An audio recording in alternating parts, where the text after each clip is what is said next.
Snow whipped through downtown Cleveland like sandpaper, turning the diner window into a trembling sheet of ice. Ethan Walker, a 40-year-old former Navy SEAL with a bad left knee, had barely taken 2 steps inside when a gray sedan crawled past for the 3rd time. Ranger, the 5-year-old black and tan German shepherd, went still. No barking, just that sharp, warning focus. Across the room, Claire Bennett sat alone with a calculus book, acting like she did not exist. Then the sedan stopped. The passenger window slid down. A gun rose, black and steady, aimed straight at Claire Bennett. Ethan Walker did not think. Ethan Walker moved. Glass exploded. People screamed. Ethan Walker hit the floor over Claire Bennett as bullets tore through the booth. Ranger locked onto the threat, ready to spring. And in the chaos, Claire Bennett's shaking fingers dialed one number, whispering, "Code Red." They found me. Because Claire Bennett's father was already on the way. And the city was about to learn what happens when someone tries to kill his daughter. If this story pulls you in, share it. Comment what Ethan Walker should do next, and subscribe for the full journey. The diner window. Lake wind rolled off Lake Michigan, carrying cold that slipped under collars and into old aches. Milwaukee looked quiet from a distance, but the air still felt watchful, like it remembered every siren. Ethan Walker stood at the curb with his hands shoved deep in his pockets, shoulders squared out of habit. The navy winter parka hung to mid-thigh, heavy and practical.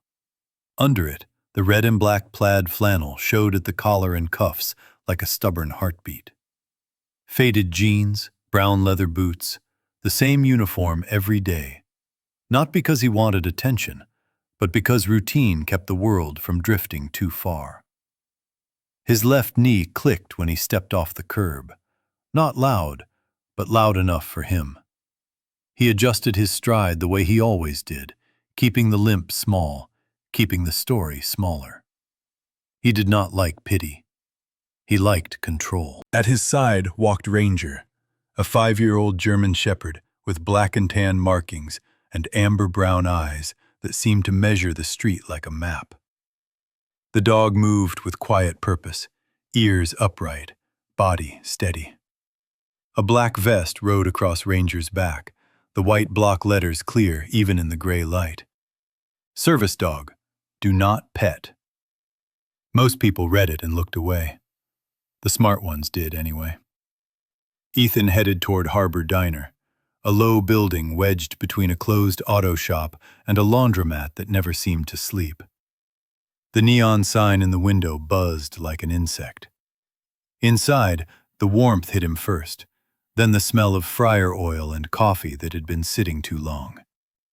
It was not fancy, but it was honest. Ethan liked honest. A woman behind the counter looked up as the bell over the door jingled. She was in her late 50s, soft around the middle, with blonde hair pulled into a loose twist that had started to come undone. Her eyes were sharp, the kind that had seen every kind of customer and learned which ones were trouble. "You can sit anywhere," she said, voice plain and steady.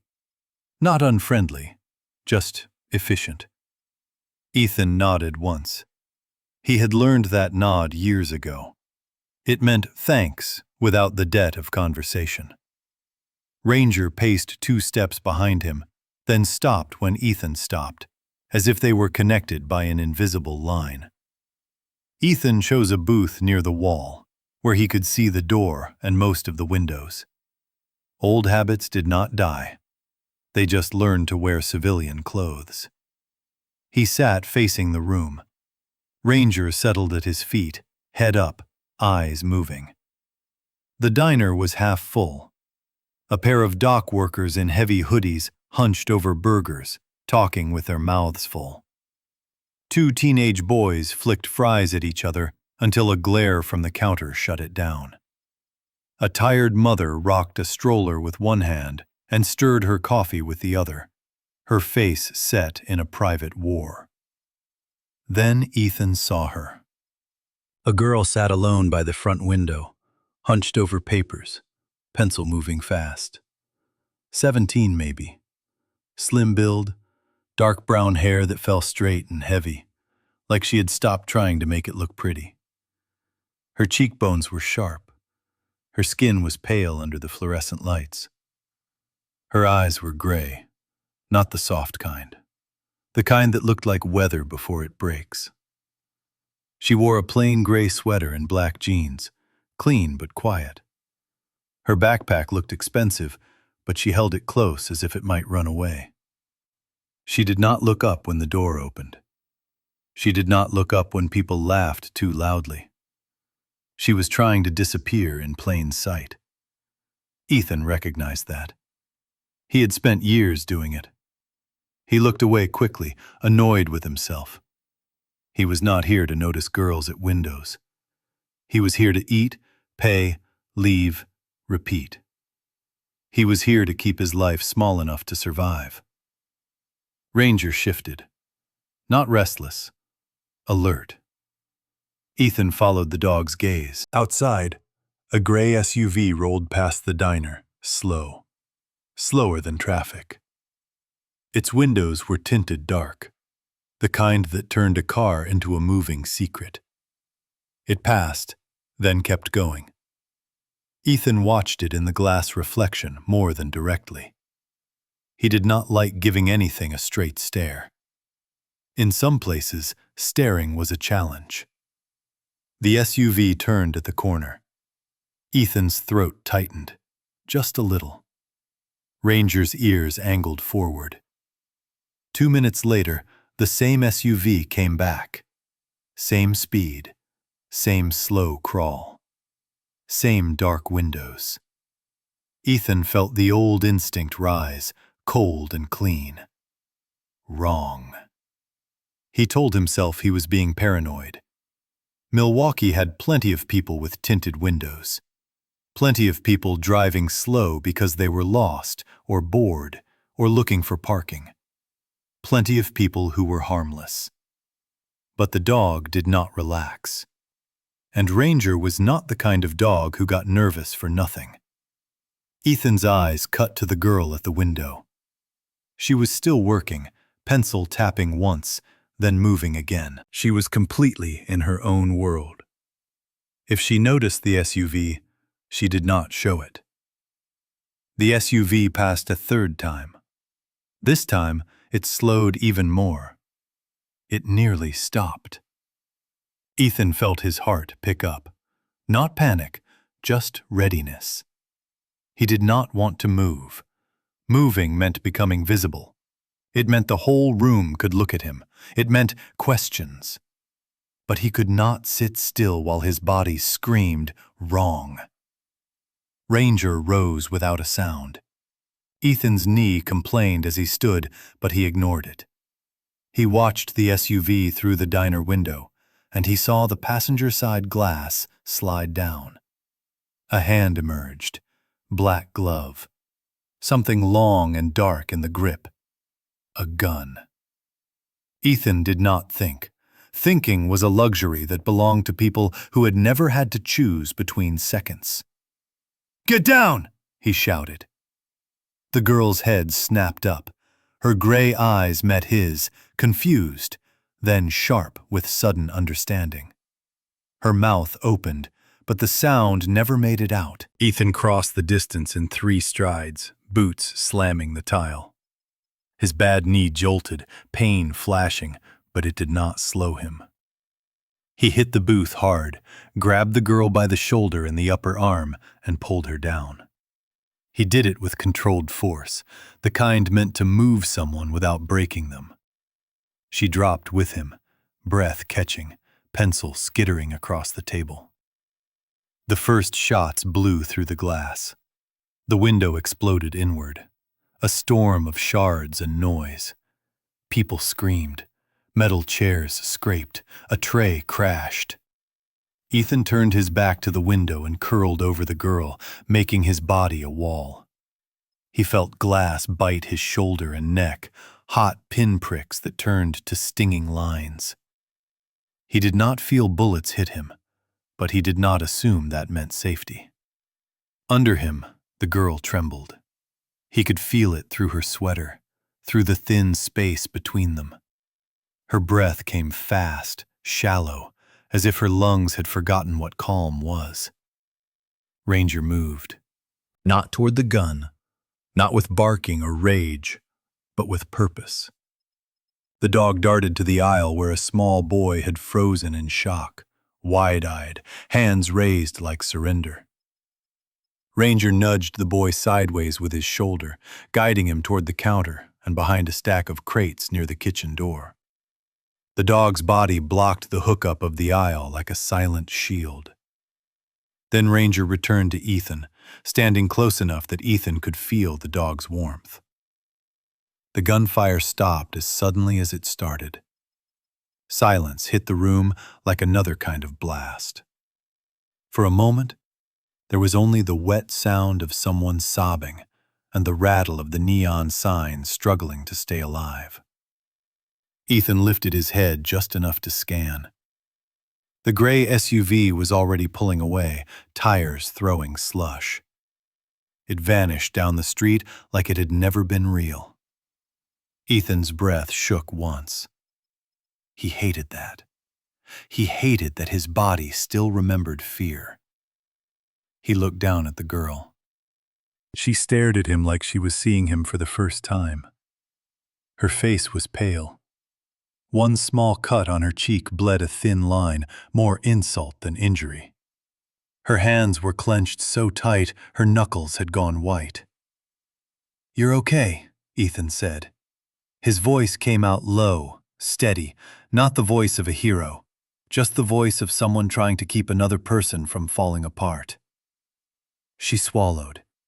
Her gaze flicked to Ranger, then back to Ethan. Something passed across her eyes, something older than 17. "They found me," she whispered. The words were barely there, but they landed heavy. "They found me."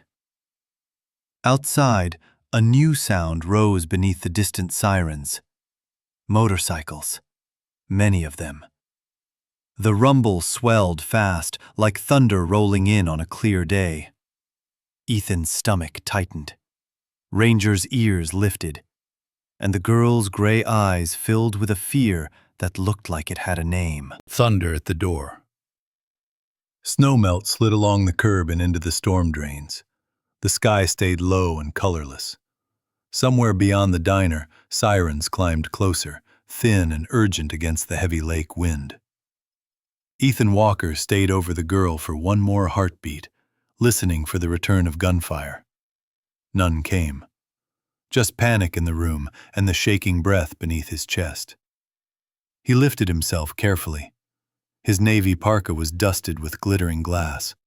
The red and black flannel at his collar looked darker now, damp where a shallow cut on his shoulder had started to weep. His left knee throbbed from the sprint, the old injury complaining like it always did when adrenaline stopped paying the bill. Claire Bennett sat frozen against the booth seat, gray eyes wide and too old for 17. A thin line of blood traced her cheek. She touched it, stared at her fingertips, then stared at him like he had changed the laws of her universe. Ranger pressed close to Ethan's leg, steady as a wall, the black vest on the dog's back. Service dog, do not pet, caught the diner lights. Ranger did not bark. He watched the front door, ears upright, eyes amber and unblinking. "Can you stand?" Ethan asked. Claire's throat worked. "Yes." The word came out small, but her spine straightened like she hated being seen as fragile. The woman behind the counter, Donna Reed, moved with the sharp purpose of someone who could not afford to panic. Late 50s, tired eyes, soft blonde hair coming loose from a twist, and a voice that sounded like it had broken up fights and cleaned up messes for decades. "Everyone stay down," she ordered. "Phones out, call 911. Nobody runs unless I tell you to run. A few people listened. A few didn't. A teenage boy tried to bolt for the door, then froze when rangers stepped into his path. Not aggressive, just there. The boy's eyes flicked to the vest and to Ethan's face. Then he backed away, swallowing hard. Ranger held the line until the boy retreated toward the counter and the safer cover of the kitchen wall. Ethan's mind tracked the room the way it always did, as if it was still his job. Exits, angles, who was bleeding, who was in shock, who might do something stupid and get someone else hurt. Then the sound outside swelled into something bigger than sirens. Motorcycles. Not one or two, a wave. Engines layered over engines, rolling down the street like thunder. The diner windows trembled. People inside went quiet in the same way animals went quiet when they sensed something that did not belong. Claire flinched at the sound, and Ethan caught it. Not fear of violence, fear of recognition. She pulled her phone with shaking fingers, but her voice steadied the second it touched her ear, as if she had practiced this moment in nightmares. "Code Red," she said, low and clean. "Harbor Diner. They found me." Ethan stared at her. Code Red, a phrase that belonged to a life with rules and consequences. The front door flew open before she finished. Cold air poured in, and with it came men in leather and heavy boots, faces hard, eyes scanning. They moved with discipline, not chaos. They did not shout. They took positions. 2 at the doorway, 2 along the windows, 1 by the back hall. Like they had done this before. Like they had written the script for what safety looked like when the world wanted you dead. The biggest of them stepped in last. Marcus Bennett, the kind of man who made a room feel smaller without raising his voice. Early 40s, tall, thick through the shoulders, head shaved close, beard rough with gray. Old scars lived on his knuckles and along the edges of his jaw like punctuation marks. His gaze swept the diner once, then landed on Claire. Everything in his face changed at the same time. Relief, rage, and something close to panic that he locked down immediately. "Claire," he said. One word. It sounded like a promise and a warning. Claire stood up so fast she almost knocked the booth table. She took 2 steps toward him, then stopped. She did not run into his arms. She looked like a girl who had learned that love could be used against you. "I'm okay," she said, too quickly. Marcus closed the distance anyway. He cupped her face with one hand, gentle in a way that did not match his size, checking for injuries. His palm came away with a smear of blood from her cheek. His jaw tightened until the muscles jumped. Then his eyes shifted to Ethan. Ethan rose fully, bracing his weight so his left knee would not betray him. His navy parka hung open, showing the red and black plaid flannel. He hated that it made him memorable. He hated being a landmark. Marcus studied him like he was measuring threat. Ethan held still. He did not reach for anything. He kept his hands visible. Ranger stayed at heel, calm, watching, ready. A lean biker with quick eyes moved beside Marcus. Mid-30s, narrow build, gray eyes like cold steel. His humor sat sharp behind his expression, but he did not smile. "Reaper," Marcus said without looking away from Ethan. "Check the back. Make sure we're not boxed in." Reaper nodded and moved, footsteps light for boots that heavy. Another man, enormous, filled the doorway like a doorframe made of muscle. Mid-40s, towering, thick neck, shaved head, a calm face that looked like it had learned patience the hard way. "Bull," Marcus said. "Get a kit." Bull already had one in hand. He knelt near Ethan with surprising gentleness. "Where you hit?" Bull asked, voice low and even. "I'm not hit," Ethan said, then paused as his shoulder burned. "Just glass." Bull's eyes flicked over Ethan's parka, the shredded edge of fabric, the damp, dark spot near the shoulder seam. Bull did not argue. He just peeled the parka back enough to see the cut. "Looks worse than it is," Bull said, "but you'll bleed all over the place if I don't wrap it." Ethan wanted to refuse on instinct. He did not like being touched. He did not like owing anyone. But he felt the room watching, and he felt Claire's gaze pinned to him, like a question she was afraid to ask. He nodded once. Bull's hands moved with practiced speed. Not medical polished, but experienced. The kind of experience that came from a world where ambulances did not always arrive in time. Marcus kept one arm around Claire's shoulders, holding her steady. She leaned into him now, just slightly, the way a person did when the ground finally stopped shaking. "You did this?" Marcus asked Ethan. Ethan met his stare, brown eyes against dark. Two different kinds of violence in two different kinds of men. "I pulled her down," Ethan said. "That's it." Marcus stared at him for a long second, then nodded like he had filed the moment into a ledger that would never forget. "Thank you," Marcus said. The words were simple, but they cost him. Gratitude did not come easy to a man built for war. Ethan felt something tight in his chest. Not pride, not relief. Something closer to dread. Because gratitude from men like this could turn into a chain. Sirens wailed louder. Police cars slid into view outside, lights washing the diner walls in red and blue. People in the diner murmured again, the spell breaking. Reaper returned, eyes sharper than before. "Car's gone," he said. "But they left brass. And there's a camera on the corner pole." Marcus's gaze went distant, calculating. Then it snapped back to Claire. "Ambulance is 2 minutes out," Bull added, tying off the wrap on Ethan's shoulder. "You're going to get looked at anyway." Ethan's mouth tightened. "I'm fine." "Sure," Bull said, dry. "And I'm a ballet instructor."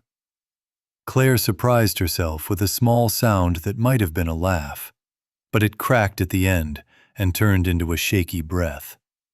Marcus heard it. His face softened for a blink, then hardened again, because he could not afford softness for long. He leaned down, close to Claire's ear.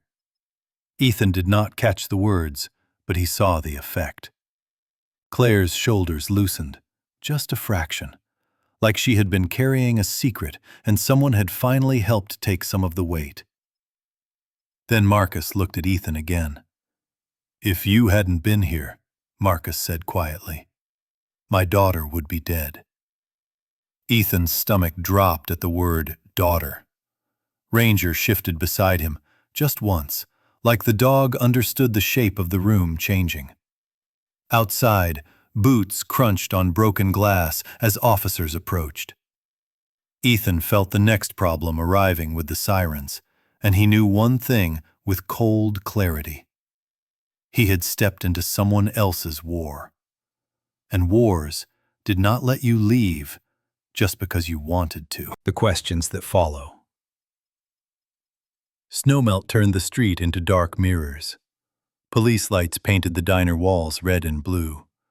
The lake wind kept pushing through broken glass as if it wanted the truth out in the open. Ethan Walker stood near the booth, shoulders tight inside his navy winter parka.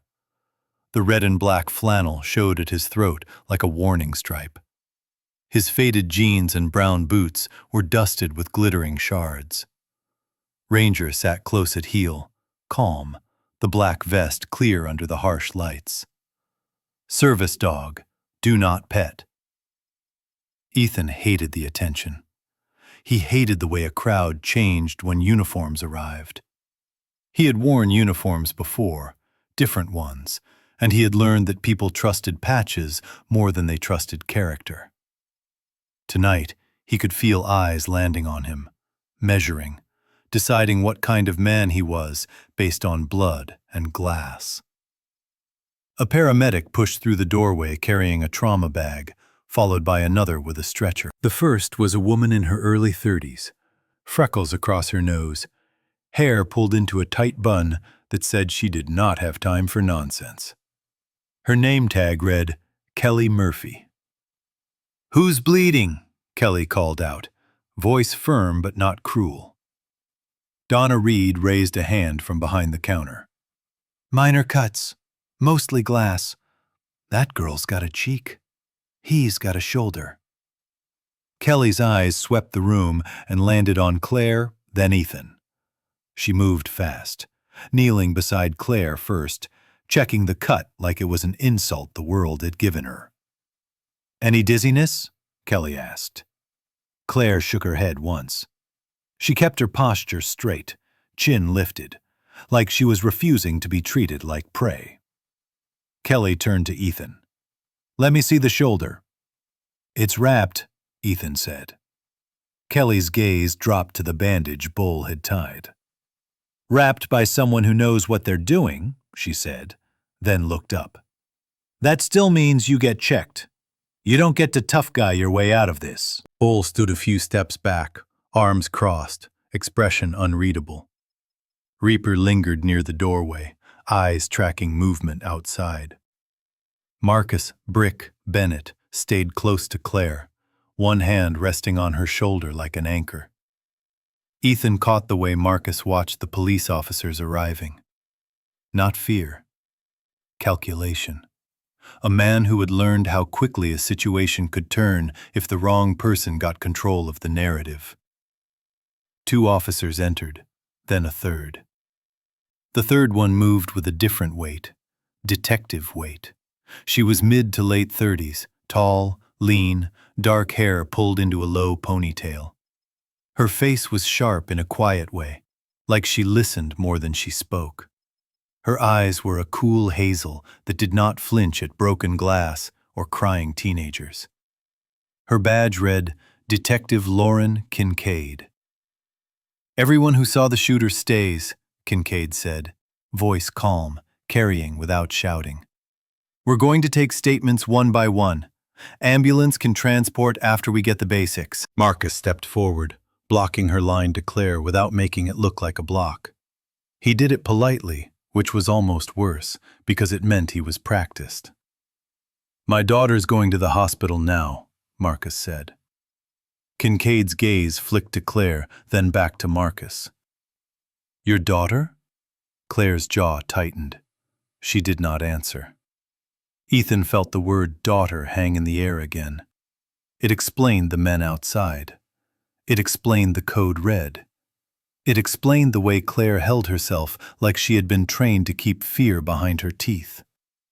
Kincaid's eyes went to the leather cuts, to the line of bikes outside, to the way the room's temperature dropped a degree when she registered what she was looking at. "Name," Kincaid said to Marcus. "Marcus Bennett," Marcus replied. He did not offer a nickname.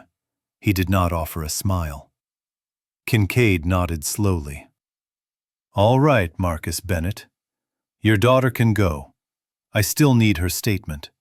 At the hospital." Marcus gave a small nod. A compromise accepted, not a concession. Kincaid turned to Ethan next. "And you're the one who yelled." Ethan's mouth went dry. He hated interviews. He hated the feeling of being pinned by questions. In his world, the wrong sentence could cost a life. In this world, the wrong sentence could still cost a life, just slower. "I saw the gun," he said. "I pulled her down." Kincaid studied his face, then the vest on Ranger. "Service dog," she said, more observation than question. "Yes," Ethan replied. "What's your name?" "Ethan Walker." And you're what to her? Ethan looked at Claire. Her gray eyes met his, and for a moment the diner noise faded. There was something in her expression that startled him. Not just gratitude. Something like relief that someone had seen her as human before they saw her as a target. Nothing, Ethan said. I don't know her. Claire's fingers curled hard around the edge of the booth. Ethan caught it. The small sting of that word. Nothing. He did not mean it cruelly. He meant it defensively. Still, it landed. Kincaid's gaze sharpened. You get a good look at the vehicle? Gray SUV, Ethan said. Tinted windows. Slowed 3 times. Passenger window dropped. Plate? No. Kincaid wrote, then looked up. You're coming to the hospital too. Not optional.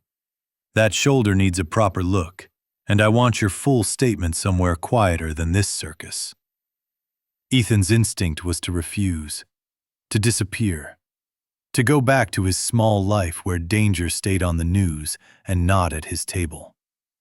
Then Claire spoke, voice low. Please.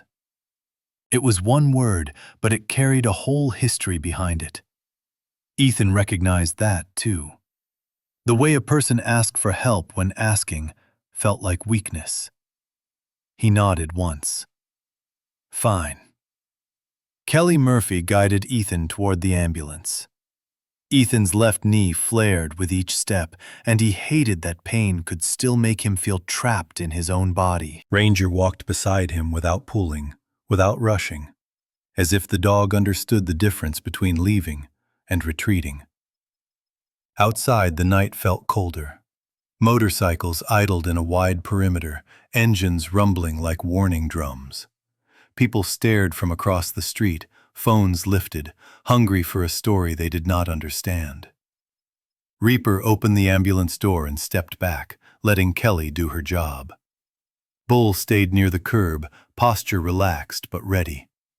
Marcus helped Claire into a black SUV that looked too clean, too controlled, like it belonged to a life built for escapes.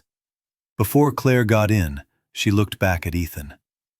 Up close, her eyes were storm gray and steady, but the shaking in her hands betrayed the truth she refused to show anyone else. You didn't have to, she said. Ethan held her gaze. Yes, I did. She blinked, as if that answer didn't fit the rules she'd been taught. Then her lips parted, and for the first time, her voice softened into something almost normal. Thank you, Ethan. The words hit him harder than the gunfire, because thanks was the beginning of a bond, because gratitude from men like Marcus could become a chain, because a girl like Claire did not say thank you unless she meant it like a vow.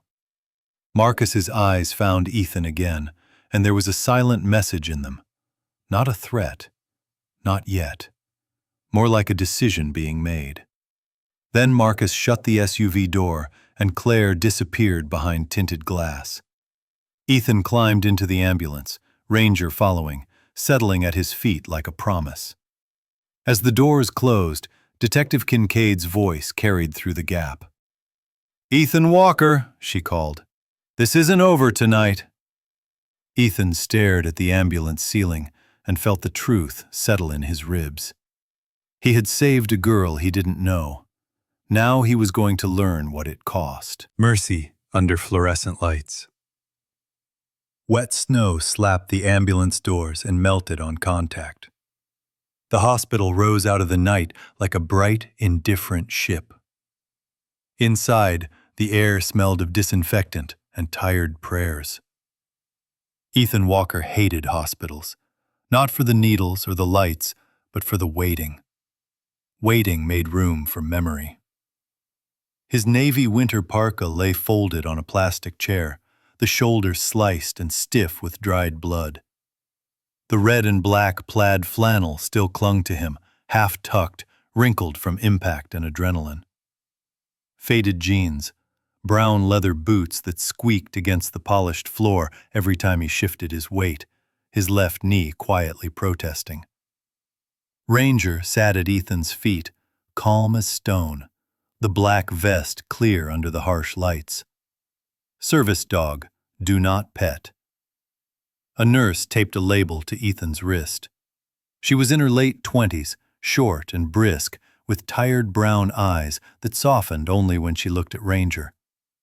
Her name tag read Nora Hughes. "Try not to move your shoulder," Nora said. "Doctor will be in. Detective too, apparently." "Lucky you." "I don't feel lucky," Ethan muttered.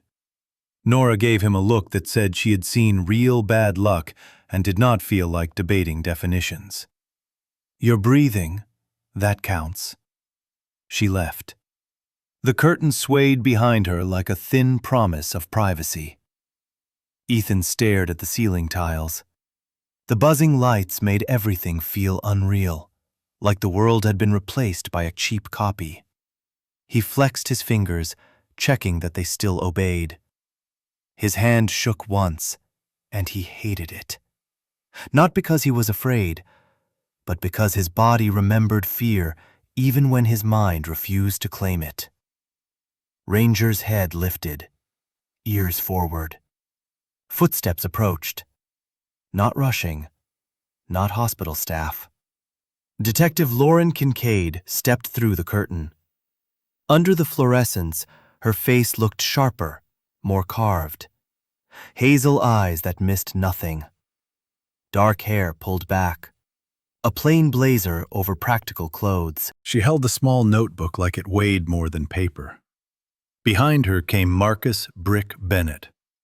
He looked even bigger in a hospital hallway, like the building had not been designed for men like him.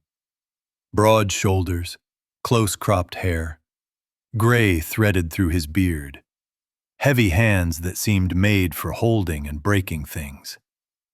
His leather cut was unzipped, and for the first time, Ethan noticed a simple gold ring on his left hand, worn smooth by years. Marcus glanced at Ranger, then at Ethan. His gaze stayed on Ethan longer than it needed to. Kincaid spoke first. "Ethan Walker." Ethan sat a little straighter, more habit than choice. "Detective?" "You said gray SUV," Kincaid began. "You're sure it wasn't a sedan?" Ethan exhaled slowly. "I'm sure." "Any stickers? Any roof rack? Anything unusual?" "No," Ethan said. "Just tinted windows and the way it moved. Slow. Watching." Marcus's jaw tightened at the word watching. He kept his hands at his sides, but Ethan could feel the restraint in his posture, like a loaded spring. Kincaid's pen scratched. "You shouted a warning." "Yes. And you physically moved Ms. Bennett out of the line of fire." Ethan looked up. "That's what happened." Kincaid studied him. "Why?" It was not a trick question. It was worse than a trick question. It was a simple one. Simple questions were the hardest. Ethan's throat tightened. He pictured Claire's face in that booth, the way she had been alone even in a room full of people. The way her eyes had looked tired before the first shot ever came. "Because I could," he said. "Because someone had to." Kincaid's gaze held him. "You know who her father is." Ethan kept his expression neutral. "I know he showed up fast." Marcus's mouth twitched once, not a smile, something like acknowledgement. Kincaid flipped a page. "I'm going to ask you something blunt. Are you affiliated with them?" Ethan glanced at Marcus, then back to Kincaid. "No." "Former military," Kincaid said, like it was a fact she had already pulled from somewhere. "Navy." Ethan's shoulders went stiff. "How do you know that?" Kincaid's tone stayed calm. "Your posture, your vocabulary, your dog. People with service dogs often have paperwork. Hospitals are full of paperwork." Ethan did not like that she was right. Marcus spoke, voice low. He saved my daughter. The words were simple. The weight behind them was not. Kincaid's eyes moved to Marcus. That doesn't put him above questions. Marcus took one step closer, and the air shifted. Not violence, but the possibility of it. A man used to doors opening when he arrived. Ethan surprised himself by speaking before it could turn ugly. He's not wrong, Ethan said, looking at Marcus. She'll ask. She should. Marcus stared at him for a long second. Then he nodded, once, slow. Kincaid kept writing. Where were you seated? Ethan explained. Corner booth. Line of sight. The moment the window rolled down, the gun's angle. Not in a tactical lecture, just enough to be accurate.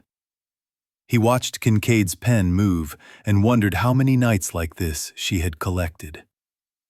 When the questions finally slowed, Kincaid closed her notebook. You'll be contacted, she said. Try not to leave town. I wasn't planning a vacation, Ethan replied. Kincaid's mouth lifted slightly. Almost humor. Good. She left with a soft rustle of blazer fabric and purpose. Marcus stayed. Silence filled the curtained space. Ranger breathed steady, a quiet metronome. Marcus looked at Ethan like he was seeing him for the first time, not as a stranger, but as a problem he might want to keep. My daughter, Marcus said. Claire. I know her name, Ethan answered. Marcus's eyes narrowed, not hostile, curious. From who? She said it on the phone, Ethan said. Code red. Marcus's gaze dropped, and for the first time, the man looked tired, not just dangerous. Yeah, that. Ethan waited. He had learned that powerful men spoke when they were ready, not when you wanted answers. Marcus finally met his eyes. You didn't run. Ethan's mouth went dry. I've run enough in my life. Marcus looked like he wanted to ask more, but then the curtain moved again. Claire stepped in. She had changed clothes. A gray hoodie that hung too big on her shoulders. Hair pulled back, messy. No makeup. Under the hospital light, she looked younger, almost ordinary, and that somehow made the violence feel worse. Ordinary girls were not supposed to have code words. Ordinary girls were not supposed to make men like Marcus show up with thunder. Claire's gaze went to Ethan's bandaged shoulder. I'm sorry, she said. Ethan shook his head. Not your fault. It is, she insisted, voice thin. It follows me. It always follows me. Marcus's jaw tightened. Claire, she ignored him, stepping closer to Ethan's bed. Her hands clasped together like she was holding herself in one piece. Back at the diner, she said. You said you didn't know me. Ethan felt the sting again. He had meant safety. It had sounded like rejection. I didn't mean it like that, he said. I meant I didn't have context. I didn't know what I was stepping into. Claire's eyes glistened, but she blinked it back hard. And now you do. Ethan looked at her, at the stubborn bravery and the hidden fear. He thought of his own life, built small on purpose. A quiet apartment, work that ended when the sun went down. No attachments that could be used as leverage. Then he looked at Ranger, steady and loyal, and realized he already had one attachment. He already had something to lose. Yeah, Ethan said softly. Now I do. Claire's mouth trembled. Then she managed a small, broken smile. "Thank you. Again." Marcus watched them both, and Ethan could feel the shape of a decision forming behind the man's eyes. Outside the curtain, footsteps passed, then stopped, then passed again. Ranger's ears lifted. His body stayed still, but every muscle turned alert. Ethan followed the dog's gaze toward the thin gap in the curtain. For a split second, he saw a shadow linger on the other side, too still to be staff, too patient to be family. Then it moved on. Ethan's stomach went cold. Whatever had found Claire at the diner had not forgotten the hospital. And the next time, there might not be a booth to hide behind. The price of being seen. Dawn came in a thin gray line over Lake Erie. Wet snow slid off the hospital awning in slow sheets. The city outside looked quiet, but the quiet felt staged, like a room after someone whispers a threat. Ethan Walker stood by the window of his curtained bay, navy parka back on, red and black flannel visible at the collar. Faded jeans, brown boots planted shoulder-width apart, like his body still believed the world could change in a heartbeat. His left knee throbbed with every shift of weight.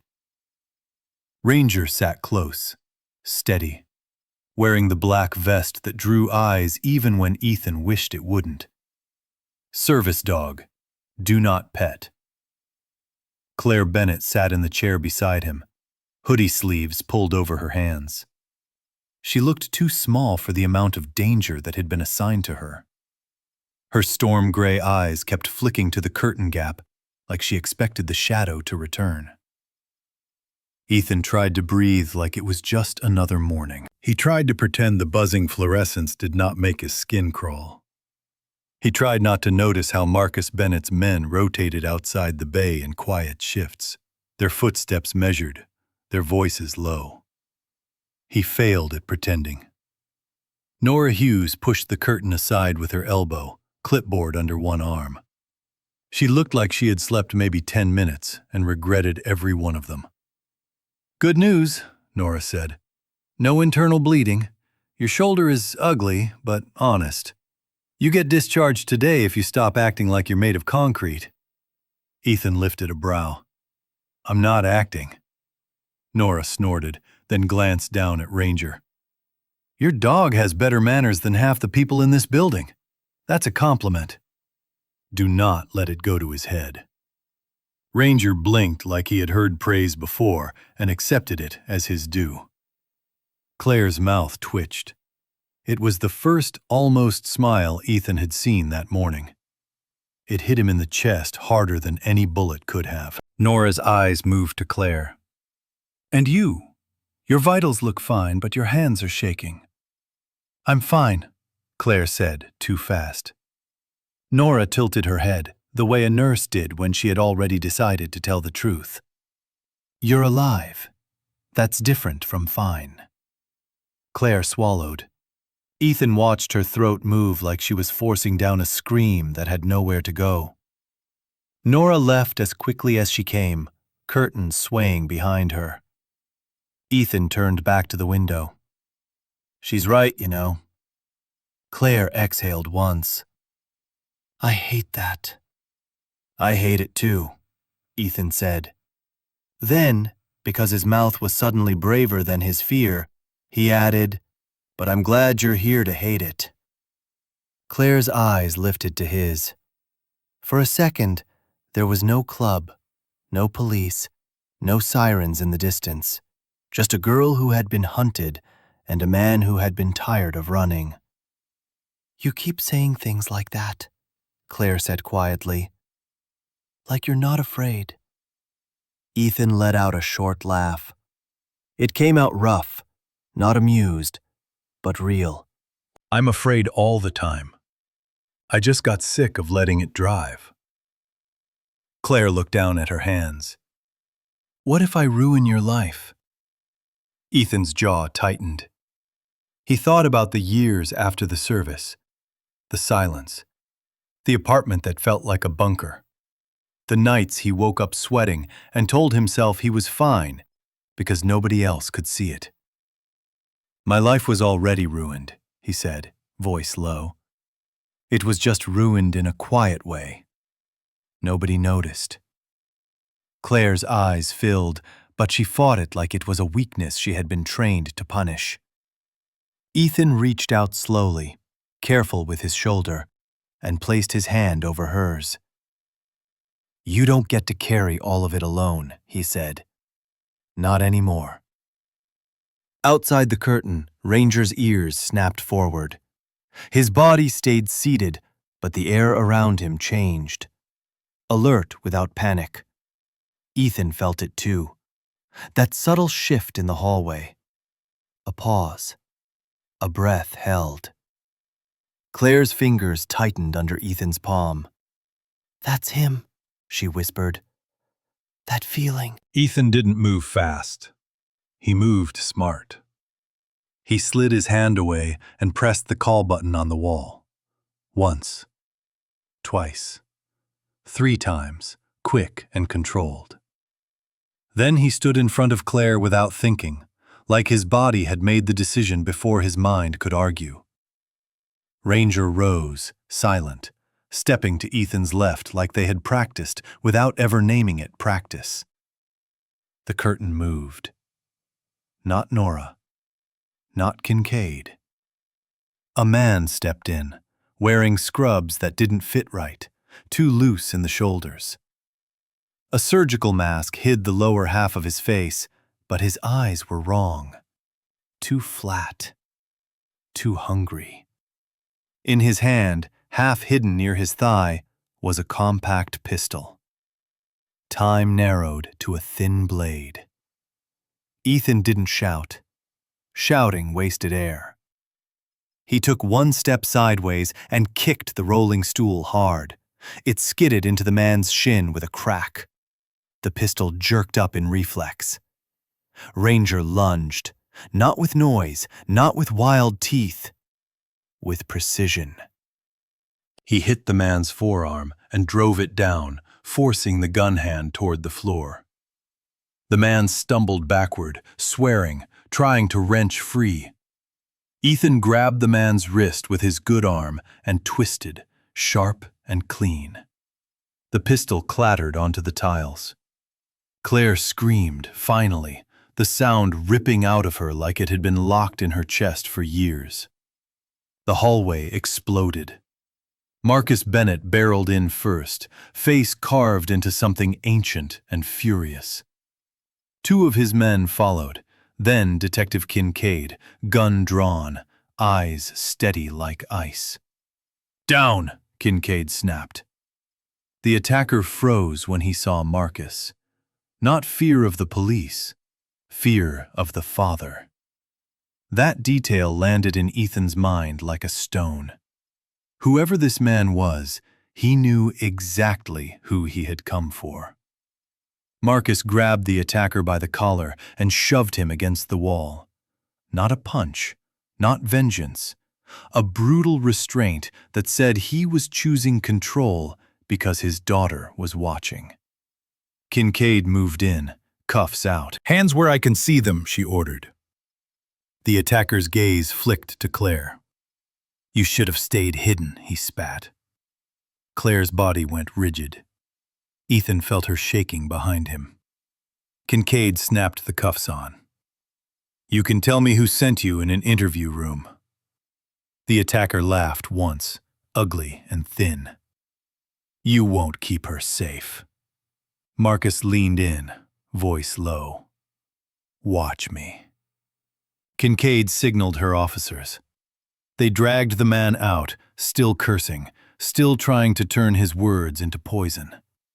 When the hallway finally quieted, Ethan realized his heart was hammering so hard it made him lightheaded. Ranger sat again, calm as if he had just done what he was born to do. His amber eyes met Ethan's, and Ethan felt something in his chest loosen. "You okay?" Marcus asked Ethan, voice rough. Ethan nodded once. "Ask her." Marcus turned. The fury on his face cracked into something raw when he saw Claire's tears.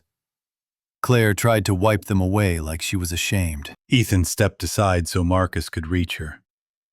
Marcus wrapped his arms around his daughter, holding her like he was afraid she might disappear if he blinked. "I'm here," Marcus said, voice breaking on the edge of it. "I'm here." Claire pressed her face into his chest.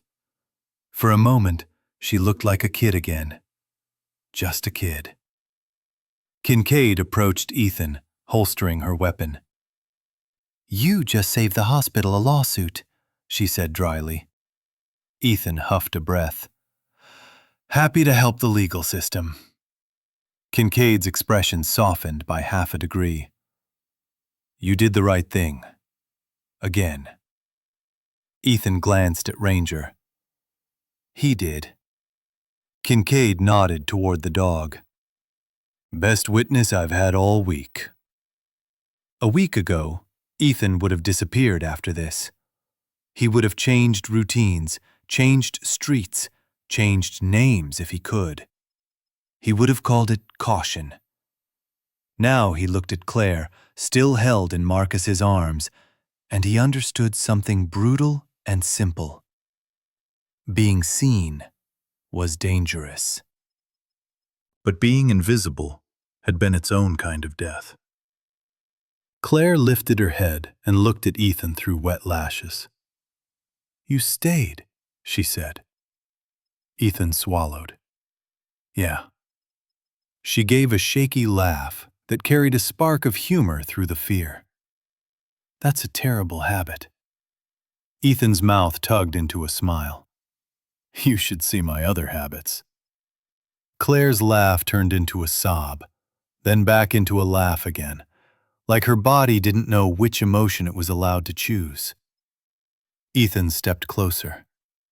He kept his voice low, just for her. "You're not a target to me," he said. "You're a person." Claire nodded like she was trying to memorize the sentence. Outside the window, the gray dawn finally brightened. Snow slid off the ledge in a clean drop, like the world was shedding weight. Ethan didn't believe in miracles the way people did in movies. He believed in choices, in training, in the stubborn refusal to let cruelty win. Still, when Claire reached for his hand and didn't let go, it felt like something holy. There are days that feel ordinary, until one moment splits a life in two. One step forward, one hand holding on, one loyal soul standing silent between danger and someone who deserves to live. Some people call it luck, but through the eyes of faith, it can look like God's timing. As if the Lord placed the right person at the right moment in the right place, so another heart could keep beating.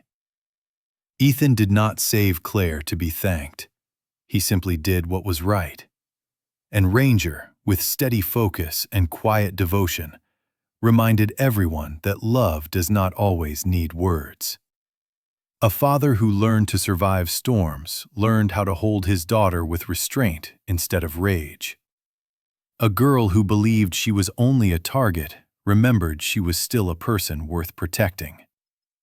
And Ethan, a man who chose to be invisible just to make it through each day, discovered that God does not give a brave heart so it can hide forever. That lesson belongs to everyday life. Most people will never face bullets, but everyone faces fear, loneliness, and the temptation to look away because it feels safer. Sometimes miracles do not arrive with thunder. Sometimes miracles arrive as one brave, kind choice. A simple, "Are you okay?" A decision to stand up for someone weaker.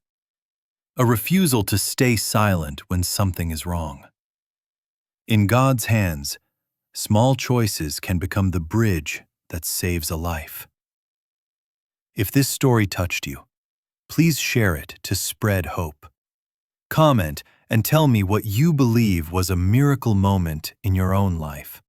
And subscribe so you do not miss the next story. May God bless you and your family with peace and protection.